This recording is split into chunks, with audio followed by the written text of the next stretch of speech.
বড় ভাই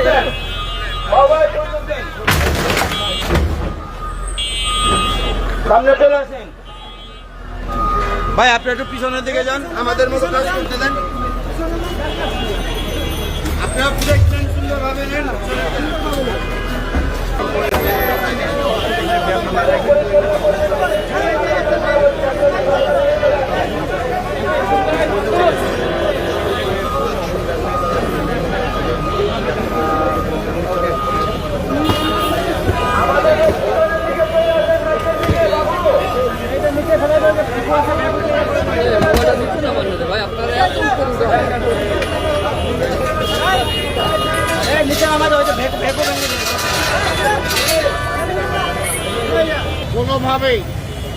কোনোভাবেই যেটা আমরা বলেছি, রাস্তায় কোনো হকার বসতে পারবে না। ফুটপাতে যেখানে আমরা অ্যালাউ না করবো হকার, সেখানে বসতে পারবে না। এবং কোনো দোকানপাট যারা আছে তারা অবৈধভাবে ফুটপাতকে ব্যবহার করতে পারবে না।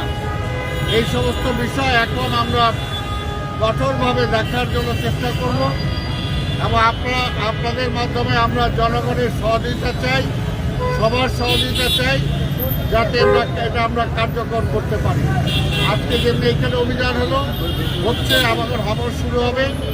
আগামী কয়েকদিনের মধ্যে আবার হঠাৎ করে আরেকটি ঝটিকা প্রোগ্রাম আমরা যে কোনো জায়গায় করব। কারো ট্রেড লাইসেন্স আছে কিনা, কারো ব্যবসা বাণিজ্য করতে যে অসুবিধা হচ্ছে কিনা, আমরা সব কিছু, কোথাও বর্জ্য ঠিকমতো পরিষ্কার হচ্ছে কিনা, কোথাও বিদ্যুতের অপব্যবহার হচ্ছে কিনা, অর্থাৎ আমরা জয়েন্টলি সব কিছু আমরা এখানে দেখার জন্য চেষ্টা করব। আমরা আপনাদের সহযোগিতা চাই।